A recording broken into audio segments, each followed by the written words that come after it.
Mr. Mayor, Madam Ambassador, General Petraeus, my comrades from the 82nd Airborne Division, and those who crossed with me in the river, as we did 65 years ago, all of our friends here, all of you Dutch patriots who are here celebrating the 65th anniversary of freedom.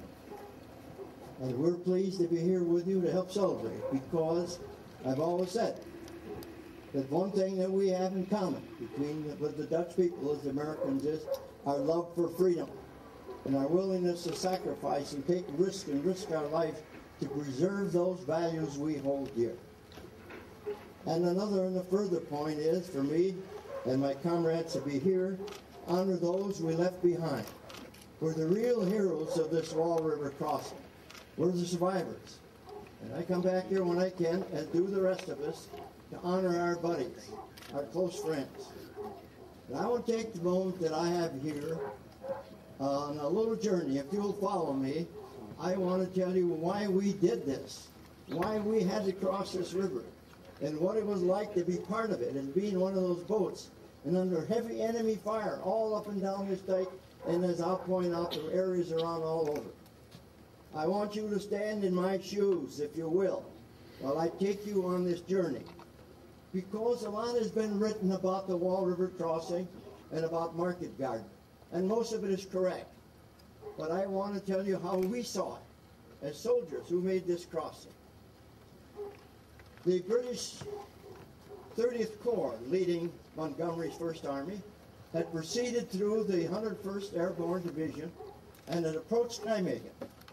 They got into Nijmegen, and the plan was, as you know, they would cross the bridges at Nijmegen and proceed up to Arnhem, where the British 1st Parachute Division, the Red Devils, was in dire straits, and had practically jumped on top of two German Panzer divisions. There was a great urgency for the 30th Corps with their armor to get up to Arnhem.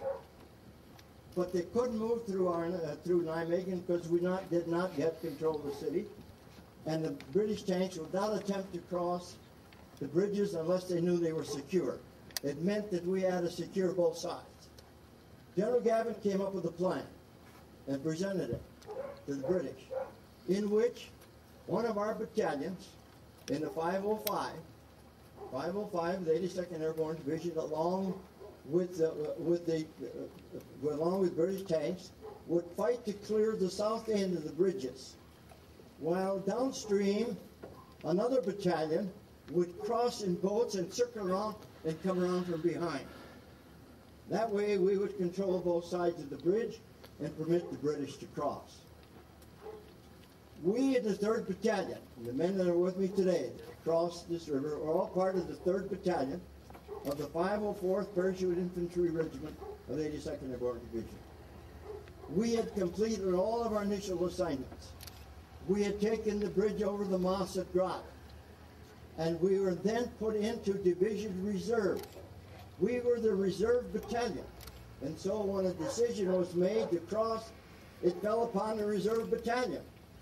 It wasn't because we were the best, although we thought we were, and I'll say today that we probably were, but because we were the Reserve Battalion, we were selected. And our battalion commander, then Major Cook, then was told we were going to cross that river. And he had hoped that we could do it at night, where we could do it under the cover of darkness and have secrecy on our side, where we maybe could get across before the Germans detected us. But we learned that there weren't any boats available, and those that the 30th Corps had were way back in the column. Now the column was strung all the way from here back to Eindhoven, and over a single lane road. And if you've ever seen an armored corps, it would boggle your mind. They passed through our position below Nijmegen, just bumper to bumper. Vehicles, tanks, men, just on and on. I thought, honestly, that it would be a matter of time the war would be over. The mighty armor that I saw. But we didn't control Nijmegen. And so it befell upon us then to make this river crossing. It was Major Cook that decided that 2 companies of his battalion would cross. And I say two companies because the British only had 26 boats, and that's all that they could carry. We would have liked to brought the entire battalion across at once, but we didn't have the conveyance. And so two companies were selected, and I happened to be in one of them. Captain Burris, who was up there, commanded the other. And so we started out through Nijmegen, bypassed Nijmegen, overcame some resistance, some sniper fire that were firing at us, followed around behind that dike on the other side, and proceeded beyond that utility plant. And there we moved down and took up an area of about maybe 200 meters, 200 yards, and then took positions. We were waiting for the boats. We had hoped to cross the night before, but they weren't available. We thought we'd leave the first thing in the morning, but the boats are still not available. We thought we'd leave at 10, and then at 12. The boats had not arrived, but we were in place waiting. Now, this is where I wanted you to stand in these shoes, to stand in our shoes. While I take you through what we went through, waiting on the other side for those boats to cross this river in the face of the opposition which I will describe to you, and I want you to have the feeling that we had, and how we felt as soldiers, and how we saw our job and our mission, and how we reacted to it.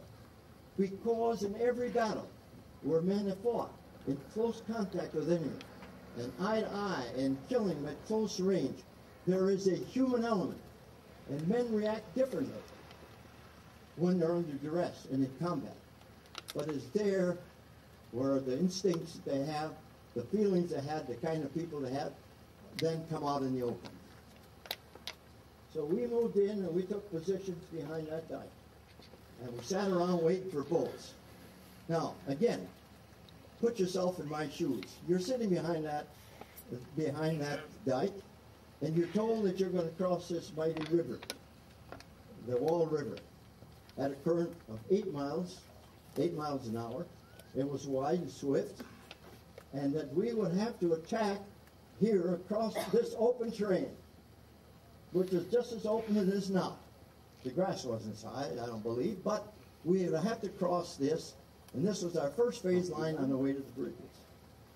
Well, in the lack of hard information, not knowing what it is we were going to go on the boats, rumors, as you know, in the military take over. When you don't have the facts, then the soldiers will make up their own, and they'll pass it along. And I always have said this, and I'll say it again, that the soldier, the Dutch soldier, the American soldiers, soldiers everywhere, the Allied forces, have a right to complain, but their loyalty is never in question. That is the point, never in question. They never questioned our mission. They had gripes, sure, and they're want to do it. And so all that was going on. We were speculating. Well, the guy says, you know, I heard that we have Higgins boats, and you know, they're fast. And we'll send them in the water, we'll get across fast, and we'll get on those Germans before they know it. Well, these are the kind of stories that are making the rounds, and we really didn't know. I didn't know. Until the British trucks, the lorries, brought our boats. And if any of you recall seeing the movie A Bridge Too Far, you'll recall the British lorries that came up bringing our boats. And I stood there, and as I remember, the British got up on this lorry and pulled the canvas off the back of this covering the boats, and pulled it back, and for the first time I saw the boats. And I said they were stacked up like a deck of cards, one on top of the other. Those were the boats that we were going to cross this mighty river in. The British got up there and they peeled them off like a deck of cards. And we were down there below picking them up. They were collapsible, they were flimsy, they were canvas, there were wooden staves where you pulled the boat apart. It was 30 inches from the gun wheels to the bottom of the boat. And there was no power mechanism. There's no means